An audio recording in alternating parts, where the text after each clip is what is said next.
नमस्कार साथियों, आप सभी का स्वागत है अंजलि ट्यूशन क्लासेस पे। आज आपकी कॉन्सेप्ट सीरीज का डे 8 है, जहां पर हम पढ़ने वाले हैं त्रिभुज के बारे में, यानी कि ट्रायंगल के बारे में। ट्रायंगल तीन भुजाओं से घिरी आकृति होती है, जिसके तीनों कोणों का योगफल 180 अंश होता है। मैंने बनाई है आकृति, ट्रायंगल बनाया हुआ है, तीन भुजाओं से घिरी हुई आकृति। मैंने बात करी भुजा की और कोणों की।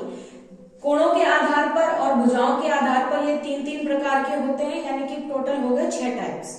ठीक है, भुजाओं के आधार पर ये कितने प्रकार के होते हैं, बेस्ड ऑन साइड ये कितने प्रकार के होते हैं, ये 3 टाइप के होते हैं। ठीक है, समबाहु त्रिभुज यानी कि इक्विलैटरल ट्रायंगल, यानी कि इस त्रिभुज में आपकी तीनों भुजाएं जो है वो आपस में बराबर होती हैं और प्रत्येक एंगल जो है वो 60-60 डिग्री का होता है। प्रत्येक एंगल जो है वो 60-60 डिग्री का होता है। समद्विबाहु त्रिभुज में बेटा 2 साइड्स आपस में बराबर होती हैं। क्या बराबर होती हैं? 2 साइड्स आपस में बराबर होती हैं और 2 एंगल्स आपके आपस में बराबर होते हैं। ठीक है, विषमबाहु त्रिभुज में आपकी तीनों साइड्स जो है वो अलग अलग होती हैं, इनमें कोई सिमिलैरिटीज नहीं होती है। ठीक है, कोणों के आधार पर यानी बेस्ड ऑन एंगल ये 3 प्रकार के होते हैं। न्यून कोण त्रिभुज यानी कि एक्यूट एंगल ट्रायंगल, समकोण त्रिभुज राइट एंगल ट्रायंगल और अधिक कोण त्रिभुज यानी कि ऑब्ट्यूज एंगल ट्रायंगल। ठीक, क्या फर्क है?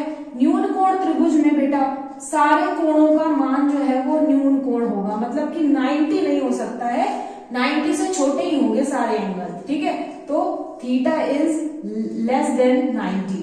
ठीक है, थीटा इज लेस देन 90, सारे ही एंगल्स जो है वो 90 से छोटे होंगे। समकोण त्रिभुज में बेटा एक कोण जो है वो आपका 90 का। अधिक कोण त्रिभुज में एक एंगल अधिक कोण होता है। ठीक है, अधिक कोण आपको पता है ना, जो 90 से बड़े होते हैं। ये वाला जो भी कोण है इसको हम नाम दे देते हैं ABC। तो angle B is greater than 90 but less than 180। ठीक है, तो ये आपका रहेगा अधिक कोण। चलिए देखते हैं पेयर ऑफ एंगल्स के बारे में। पेयर ऑफ एंगल्स जो है वो 2 टाइप्स में होंगे।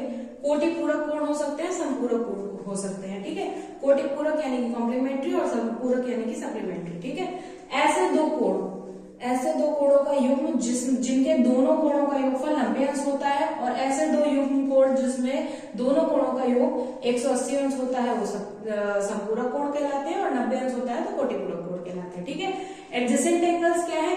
आपके आसन्न कोण। जब दो रेखा खंडों को कोई एक दूसरी भुजा बीच से काट देती है तो हमें दो जो कोण मिलते हैं ये आसन्न कोण कहलाते हैं। ठीक है, अंतःकोण यानी कि ट्रायंगल के अंदर के सारे कोण अंतःकोण यानी इंटीरियर एंगल्स कहलाते हैं। त्रिभुज की किसी भी एक भुजा को आगे बढ़ा दो तो हमें बहिष्कोण मिलता है, यानी कि एक्सटीरियर एंगल मिलता है। एंगल बेटा हमेशा कॉर्नर साइड्स के दोनों कोणों के योगफल के बराबर होता है, यानी अगर मैं यहाँ लिखूं ये x डिग्री है, ये y डिग्री है, तो ये हो जाएगा x + y डिग्री। ठीक है, तो ये आसन्न कोण होते हैं, सॉरी बहिष्कोण होते हैं। ठीक है, बहिष्कोण किसी भी दो भुजाओं, जैसे मान लो मैंने ये इधर बढ़ाई है, ये इधर बढ़ा दी थी तो यहाँ और यहाँ वाले कोण का हो जाता है ना, ये बढ़ा दी थी तो यहाँ और यहाँ वाले कोण का हो जाता है। तो इस तरीके से बहिष्कोण के किसी भी त्रिभुज के 3 बहिष्कोण होते हैं, और तीनों बहिष्कोण जो है दूरस्थ अंतःकोणों के योगफल के बराबर होते हैं। एक मैंने ये नहीं बताया, इसमें ये शीर्षाभिमुखी कोण जिसको हम लोग बोलते हैं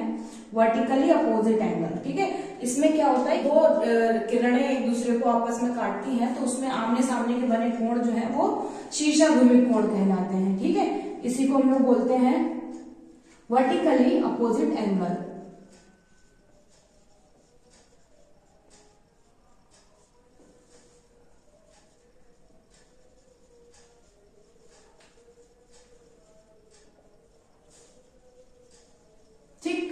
चलिए अब देखते हैं आगे।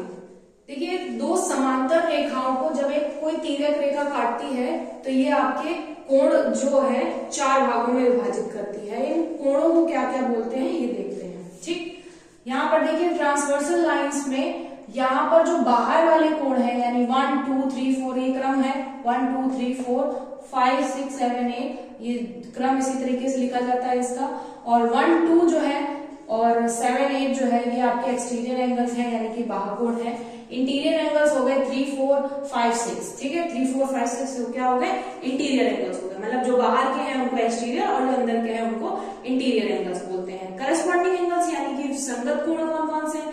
देखिए संगत कोण है आपके जैसे कि यहाँ पर देखो ऊपर एंगल 1 दिया है, ठीक है, और नीचे एंगल 5 है कि नहीं है?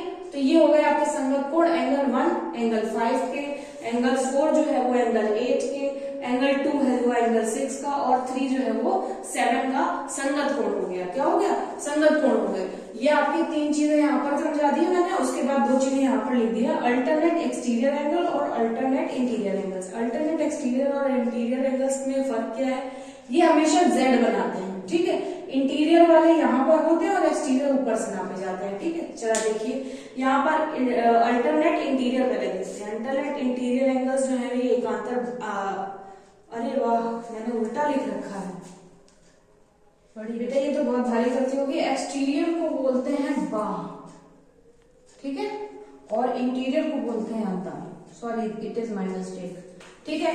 चलिए तो अल्टरनेट एक्सटीरियर एंगल्स हो गए आपके जो बाहरी जेड बना रहे होंगे। देखिए यहाँ पर 3 और 5 जो है वो अंदर के जेड बना रहे हैं, जबकि ये मैंने एंगल्स भी उस हिसाब से गलत लिख दिए हैं ना, थोड़ा सा गलती कर दी है। ऐसा करें, इसको मैं पूरा इरेज करती हूँ, ठीक है।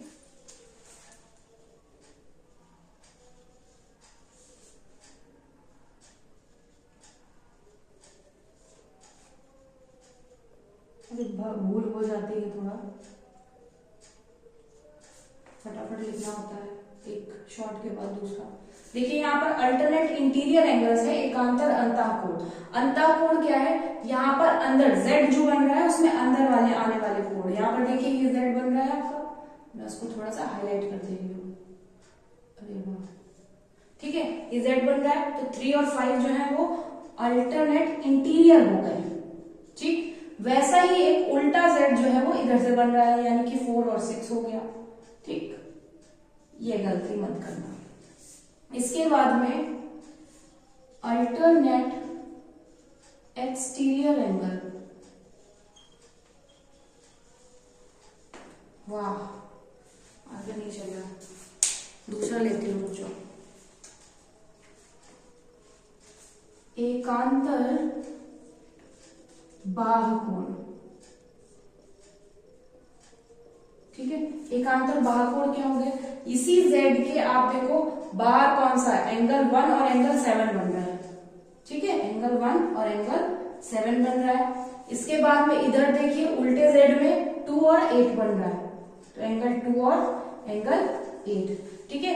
ये हो गई आपकी ट्रांसवर्सल लाइन, जो थोड़े बहुत क्वेश्चन जो है बीच में प्रूविंग के वक्त आपको काम आएगी। देखिए त्रिभुज की सर्वांग क्षमता यानी कि कॉन्ग्रुएंस ऑफ ए ट्रायंगल जो है वो आपके कितने टाइप के होते हैं? जब हम बात करते हैं किसी भी त्रिभुज के एंगल की, यानी कि एंगल ए जो है वो एंगल पी के बराबर है, एंगल बी जो है वो एंगल क्यू के बराबर है, एंगल सी जो है वो एंगल आर के बराबर है, तब ऐसे दो त्रिभुज जो है ये हर एक स्थिति के लिए एंगल ए बी सी जो है कॉन्ग्रुएंस है एंगल पी क्यू आर के, ठीक है। हर एक स्थिति में ऐसा है, लेकिन सिर्फ और इनकी क्या हो जाएगी, अलग अलग समरूपताएं हो जाएंगी। जैसे इसमें समरूपता हो जाएगी एंगल की, तो इसमें हम लिखेंगे एंगल सर्वांग समता से, ठीक है। फिर हो सकता है कि दोनों की साइड्स आपस में बराबर हो, तो यहाँ पर लिखेंगे साइड सर्वांग समता से, यानी कि कोण, और यहाँ लिखेंगे भुजा सर्वांग समता से, ठीक है, हिंदी वाले बच्चे। इंग्लिश में दूसरी देख लेते, तीसरी नंबर, 2 कोण और 1 भुजा बराबर हो सकती है, ठीक है, 2 कोण और 1 भुजा बराबर हो सकती है, तो यहाँ पर लिखेंगे एंगल साइड एंगल से, ठीक है, कोण भुजा कोण से, ठीक है।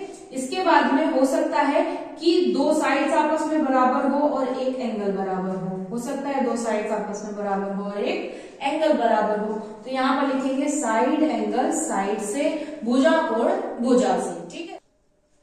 और एक होगा बेटा जिसमें एक एंगल 90 का होगा, ठीक है, तो ये वाला आपका कहलाएगा RHS, ठीक, RHS सर्वांग समता। समरूप आकृतियां हो सकती हैं, वो दिखने में एक जैसी हो सकती है, एक छोटी और एक बड़ी भी हो सकती है, लेकिन सर्वांगसम आकृतियां पूरी तरीके से बराबर होंगी, ठीक है। चलिए, अगर आज की क्लास आपको अच्छी लगी तो लाइक शेयर एंड सब्सक्राइब। तब तक के लिए धन्यवाद।